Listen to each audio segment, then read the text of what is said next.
Today's video comes from the beginning of John 18. I pray the Holy Spirit gets this to the right person at the right time. When he had finished praying, Jesus left with his disciples and crossed the Kidron Valley. On the other side there was a garden, and he and his disciples went into it. Now Judas, who had betrayed him, knew the place, because Jesus had often met there with his disciples. So Judas came to the garden, guiding a detachment of soldiers and some officials from the chief priests and the Pharisees. They were carrying torches, lanterns, and weapons. Jesus, knowing all that was going to happen to him, went out and asked them, "Who is it that you want?" "Jesus of Nazareth," they replied. "I am he," Jesus said, and Judas the traitor was standing there with them. When Jesus said, "I am he," they drew back and fell to the ground.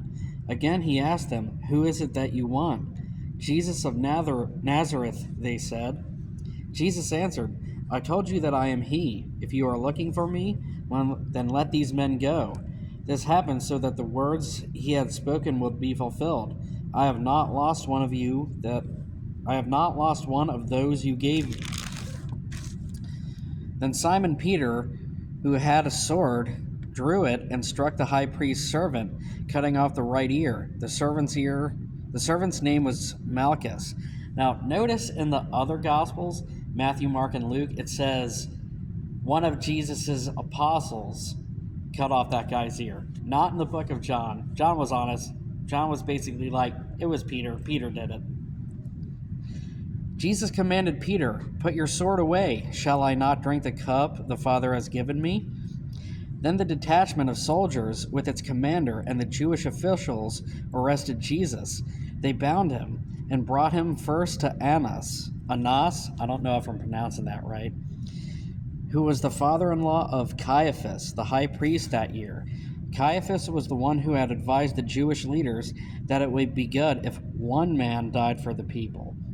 Simon Peter and another disciple were following Jesus. Because this disciple was known to the high priest, he went with Jesus into the high priest's courtyard. But Peter had to wait outside at the door. The other disciple, who was known to the high priest, came back, spoke to the servant girl on duty there, and brought Peter in. "You aren't one of this man's disciples too, are you?" she asked Peter. He replied, "I am not." It was cold, and the servants and officers stood around a fire they had made to keep warm. Peter was also standing with them, warming himself.